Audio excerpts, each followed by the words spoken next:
Okay, coming back into session.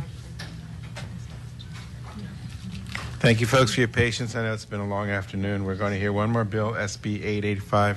This is the Agricultural Committee by itself here. 885, related to genetic engineering, mandates the Department of Agriculture to take precautionary measures to anticipate, prevent, or minimize the adverse effects of biotechnology and genetic engineering. We have about 20 pieces of testimony, including Adolf Helm from Dow AgriSciences. If any of the people I mentioned are here, please step forward. Adolf Helm is opposed. Ellen Gottlieb, Hawaii Cattlemen's Association opposed. Alicia Maluafiti, Bioindustry Organization opposed. Would you like to stand on your testimony? Yes, sir. Stand on our testimony in opposition. Thank you. Bennett Misaluka from Hawaii Crop Improvement Association opposed. Cindy Goldstein, DuPont Pioneer opposed. Elle Cochran, Maui County Council support. Karen Eoff, Hawaii County Council support. Laurie Farrell, Hawaii Farmers and Ranchers opposed. Douglas Vincent, individual opposed, and the following individuals are in support: Kay Ho, Morris Howley, Nancy Redfeather, Pat Geegan, Robert Brower, and Sharon. Is there anybody here who wishes to provide testimony? Yes, please come forward.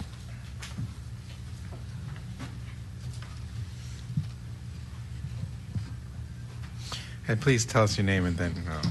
Aloha, Senators. My name is Nomi Carmona. Aloha, with Babes Against Biotech. And I just wanted to read you a couple of things I think are relevant. The Wingspread Statement of the European Union and the Environmental Health Perspective, Volume 113 in 2009 states, when an activity raises threat of harm to human health or the environment, precautionary measures should be taken, even if some cause and effect relationships are not fully established scientifically. In this context, the proponent of an activity rather than the public should bear the burden of proof. And the process of applying the precautionary principle must be open, informed, and democratic, and must include potentially affected parties. It must also involve an examination of the full range of alternatives, including no action. So, though the chemical industry, which produces pesticide-promoting GMO crops that make up the majority of GMO crops, for example, claim there's a scientific consensus on GMO safety, it actually couldn't be further from the truth. The independent peer-reviewed studies that make up the majority show concern for public health and environmental harm. And the studies produced and funded by the chemical companies which produce GMO crops show that it's safe. So that's not consensus.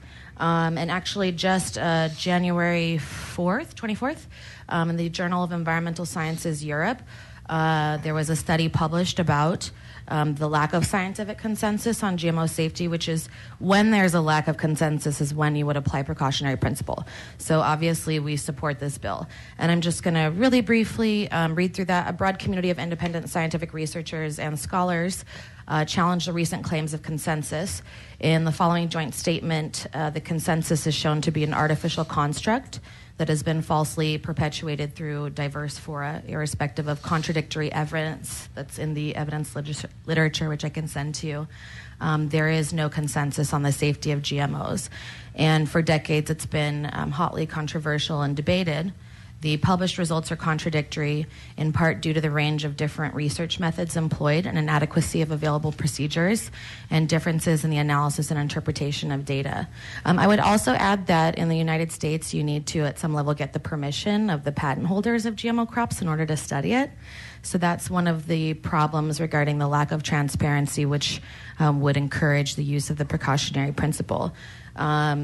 I would also add that a lack of consensus on the safety is also evidenced by the agreement of policymakers from over 160 countries in the United Nations Cartagena Biosafety Protocol and Guidelines of the Codex Alimentarius, which authorizes careful case-by-case assessment of each GMO for national authorities to determine whether or not it satisfies their criteria.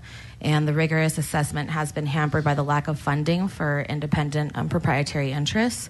Obviously, it's difficult to get permission to study the patented GMOs. If they don't like the results, you see what happens even just with pesticides like atrazine and Dr. Tyrone Hayes. There's are things to be considered. So the joint statement was developed by over 300 independent researchers.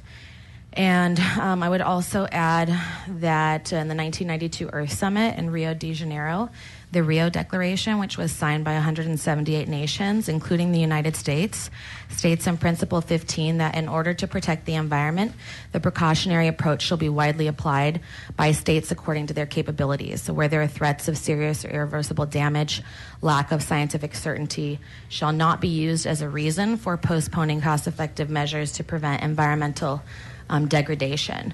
So I think that essentially sums up my point. I think the onus is on our government to employ the precautionary principle in passage of SB 885.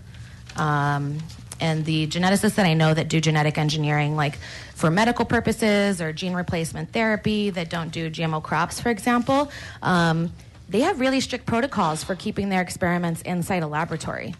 And you know, a lot of them that I know, there are schools of scientists like the ones that I mentioned, the European Network of Scientists for Social and Environmental Responsibility, Union of Concerned Scientists, American Academy of Environmental Medicine. Those all have really strong position papers which would support the precautionary principle. And in addition, I would also advise that you read those position statements and the 2013 United Nations Trade and Environment Review, which talks about some of the problems that we face with genetically engineered agriculture, as you know, is my area of specialty and policy. And that is called Wake Up Before It's Too Late. So please support SB 885. Mahalo. Thank you very much. Members, do we have questions for any of the testifiers? I'm sorry. There's other I apologize. With two more members, I thought I heard from everybody. Yes, please come forward. And please remind us your name before you. Speaking on behalf of the Farm Bureau, Hawaii name Farm once Bureau. more? Janet Ashman. Thank you. Thank you. I also didn't hear you call up University of Hawaii, but maybe I missed it. We don't have testimony that was submitted by them within the time frame that we would need to be aware of it. Okay. That's why. And I'm not sure you have my written testimony either, but I'll make sure Apparently you. we don't, I'll make yes. sure you have Thank it. you. Thank you. First of all, of course, Hawaii Farm Bureau believes that health and safety has to come before anything else. I mean, that's a given. Hawaii's farmers and ranchers are also protective parents with children and grandchildren, and they're proud and active members of the communities in which they farm. This bill to take precautionary measures to anticipate, prevent, or minimize the adverse effects of biotechnology and genetic engineering as related to the use of genetically modified crops in Hawaii, 3 federal agencies and our state DOA already do this. The overwhelming majority of scientists worldwide agree that genetically engineered crops do not pose additional risk to consumers. A recent long-term study of over 100 billion animals following the introduction of GE animal feed revealed no unfavorable trends in livestock health and productivity, and a review of 10 years of GE crop safety data has not detected any significant hazards directly connected with the use of GE crops. All GE crops are extensively tested before they're permitted to be sold. The U.S. Department of Agriculture, the United States Environmental Protection Agency, and the U.S. Food and Drug Administration all regulate GE products to ensure that they're safe for human consumption. Through extensive scientific studies, testing, legally binding requirements, and appropriate enforcement, the precautionary principle is in fact already being used in the United States before allowing GE products to reach our tables. An extreme interpretation of the precautionary principle will leave us paralyzed by not allowing anything to be sold, used, or eaten that may have some unknown or unforeseen risk. We would certainly not be driving our cars, using modern medicine, riding in elevators, exploring the deep sea and outer space, or flying in airplanes if we adhered strictly to this interpretation of the precautionary principle. If there is the slightest theoretical possibility of harm that cannot be conclusively ruled out, this version of the precautionary principle would block the development of any innovation or new technology to the detriment of both the economy and human health. And there's a quote that I'd like to repeat by Sunstein, and this is some years ago, but I think it's relevant. Because risks are everywhere, the precautionary principle forbids action, inaction, and everything in between. It is therefore paralyzing. It bans the very steps that it mandates. This measure, in our opinion, is another unwarranted attack on legal and nationally recognized and accepted farming practices. It will do nothing to increase public safety. Instead, this bill and others introduced this session could result in some local farmers being forced to give up farming altogether. Your support of these bills will end any hope that Hawaii has of becoming food and energy self-sufficient, and is in fact counterproductive to sustainability. We respectfully urge you to hold this bill to allow Hawaii's farmers the opportunity to keep farming. And I also would love for you, if you're interested, to look at a paper done by CAST, and I'm trying to remember the acronym, but it's a wonderful organization, and they do issue papers periodically, and in June of 2013, they issued a paper entitled Impact of the Precautionary Principle on Feeding Current and Future Generations, and it's really a wonderful resource if you're interested. Thank you. Thank you. And Dan? Good evening, Dan Purcell, member of the public. Thanks for sticking through this. And just if you'll allow me 1 minute, this was supposed to be a video conference opportunity for people to testify. I know we don't have any, but it's been somewhat of a half-hearted effort here on the Senate in getting this accomplished. And I have a whole variety of ideas, ways to make this better. But I am determined to make this work, and what we ought to get done, and I'm going to dedicate myself to make it happen, get some elementary school students to testify or something. We need a time certain for one of these hearings. We can't have it scheduled at 4 and hear it at 7.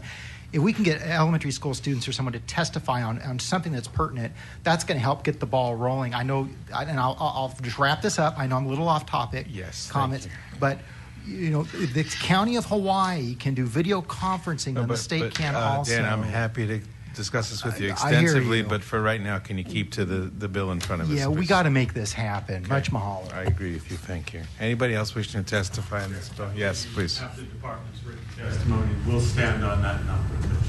Thank you. I apologize for not reading it. We somehow did not get it within the time frame, but I apologize for that. We will get better at this. I'm not trying to exclude anybody's testimony. You'll exclude it. Thank you very much. Members, any questions for any testifiers? If not, we'll take a brief recess. You guys are...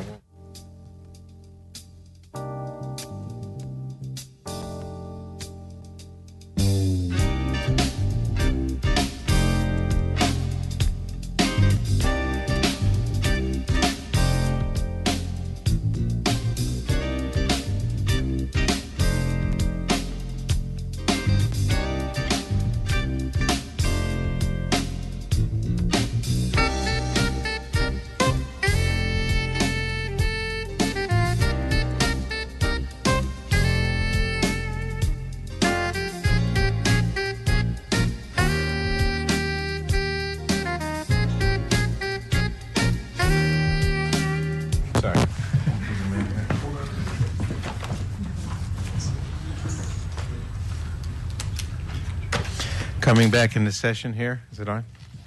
I want to thank everybody for their incredible patience today. We're going to defer this bill indefinitely, and thank you all for your participation. And if there's any, I'm sorry, is there any discussion, members? I just want to make a comment because I was bothered by the statements that if we followed the precautionary principles, we wouldn't be able to get anything done. I know that there are other countries where the default is you don't put the commercial interests first, and you put the burden on the commercial interest to prove that something's safe, as opposed to allowing the commercial interest to take priority and put the burden on people to prove it's unsafe.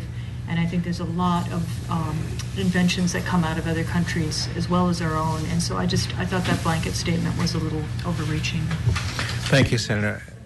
And I'd like to add also that the description of the precautionary principle that we heard here, that we wouldn't be flying airplanes or driving cars or if there's any risk, it's completely not what the precautionary principle is. Every scientist in every legitimate scientific laboratory follows the precautionary principle all the time, and yet somehow we make progress. And the European Union includes it as part of their laws, as well as the state of New York and other jurisdictions. But at this time, I think we've made sufficient progress for today, and it's time to call it a day. Thank you very much, folks.